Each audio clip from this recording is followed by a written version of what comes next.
Hello friends, I am Jyoti. Welcome to S Verma learning. आज हम लोग क्या पढ़ने वाले हैं? Human environment.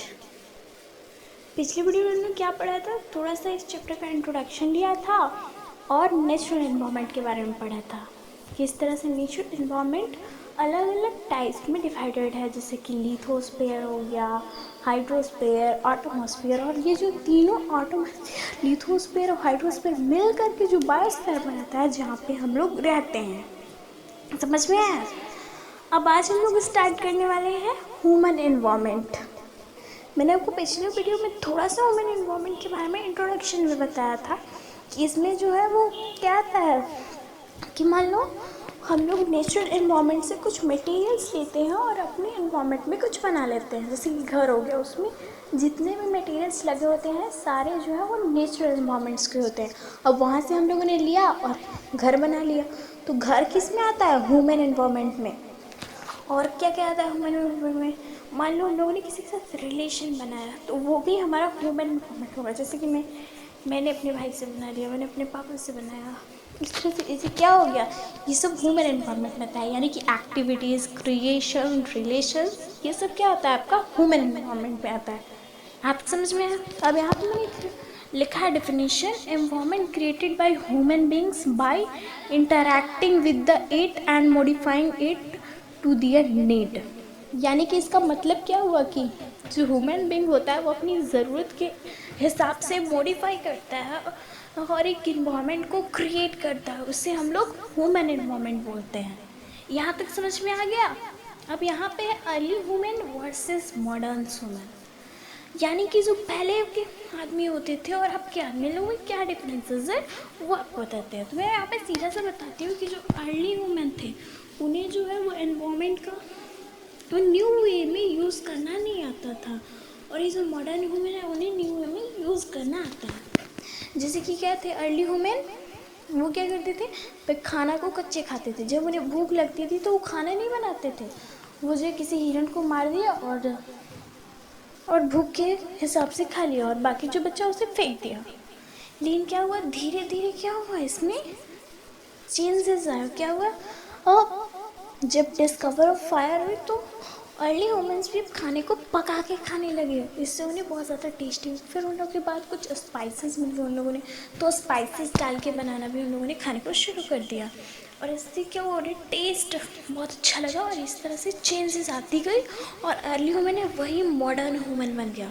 और मॉडर्न ह्यूमन न्यू वे में अच्छी तरह से यूज़ करना जानता था एनवायरनमेंट को। और यहाँ पे मैंने लिखा भी है human learn new way to use and change environment. अब यहाँ पे क्वेश्चन है हाउ, मतलब कैसे, किस तरह से ह्यूमन बीइंग जो है वो न्यू वे में यूज़ करता है इन्वायरमेंट को।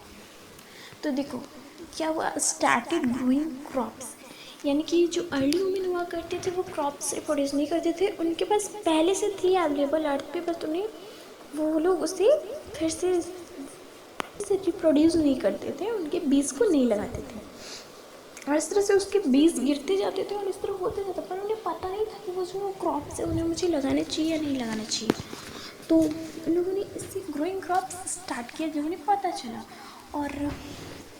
और फूड को स्टोर करना भी स्टार्ट कर दिया। पहले वो क्या करते थे, फूड को स्टोर नहीं करते थे, जितना तुम्हें पेट भर गया उतना ही खाया और फिर फेंक दिया। लेकिन धीरे धीरे वो फूड को स्टोर करने लगे ताकि आने वाली जनरेशन में अगर फूड ना मिले तो वो स्टोर फूड को खा सके। और है domesticated animal and leads a settle life. यानी कि पहले के जो आदमी उनने धीरे धीरे क्या किया, एनिमल को पालना स्टार्ट किया, जैसे कि गाय, कुत्ता, हाँ ये सब को स्टार्ट किया। काउस, डॉग, वो इन लोगों ने पालना स्टार्ट किया। क्या डॉग क्या होता था, रात में उनके घर के पास पहरा देता था और गैस में उन्हें क्या मिलता था, दूध मिलता था। समझ में आया अब तक? यानी कि अपनी ज़रूरत के अनुसार से वो चेंजेस ला रहे थे अपनी लाइफ में और अपनी लाइफ को एक सेटल बना रहे थे। पहले के क्या होते थे, इधर से उधर घूमते चलते थे। तो वो धीरे धीरे क्या उन्होंने गुफाओं में रहना स्टार्ट किया। गुफाओं में से क्या किया, शेर को भगा दिया और खुद रहने लगे। फिर वो धीरे धीरे लकड़ी, ईंट, मिट्टी सबसे घर बना के छप्पर की तरह रहने लगे। धीरे धीरे इसी तरह से क्या हुआ, और भी चेंजेस आए। और अब तो क्या बिल्डिंग बनने लगा, बंगलो बनने लगा, शानदार घर बनने लगा। इस तरह से चेंजेस होते हुए और जो हमारा इन्वायरमेंट है वो पूरी तरह से चेंज हो गया। अगर हम पहले के मुताबिक अब के इन्वायरमेंट को बोला तो बहुत चेंजेस होते। पहले क्या होते थे, बहुत सारे पेड़ होते थे। अब मिलता है बहुत ज़्यादा पेड़ नहीं मिलता है, थोड़ा थोड़ा मिल गया। मतलब कहीं कहीं पे बहुत ज़्यादा पेड़ मिला, वरना एक तो एक वहाँ एक वहाँ एक वहाँ इस तरह से मिलेंगे। क्यों? क्योंकि बहुत ज़्यादा पेड़ को काट दिया जा रहा है। डिफॉरेस्टेशन बहुत ज़्यादा हो गया है। कोई पेड़ लगा नहीं रहा है, पर डिफॉरेस्टेशन यानी कि पेड़ को कट कर रहा है। ठीक है। अब यहाँ पे एग्जाम्पल के लिए invention will production of surplus food. अब यहाँ पे है no doubt today we are able to achieve whatever we want. अब इसमें कोई डाउट नहीं है कि आज जो हम लोग चाहते हैं वो हम लोग नहीं ले पाते। हम लोग जो चाह रहे हैं आज वो कर पा रहे हैं। मतलब हमें हवा में उड़ना है तो हम लोग हवाई जहाज़ के ज़रिए हवा में भी उड़ ले रहे हैं। अगर हमें ज़मीन के अंदर चला है तो हम लोग मेट्रो ट्रेन के ज़रिए ही जा रहे हैं। हमें कि बस जो भी मन कर रहा है हम लोग वो कर ले रहे हैं। यानी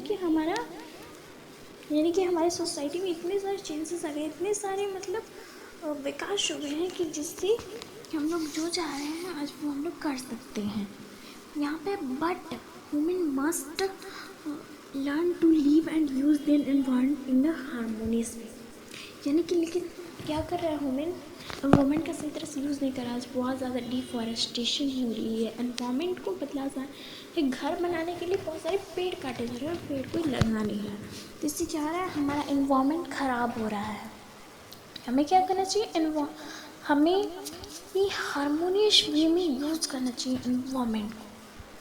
समझ में आ गया यहाँ तक?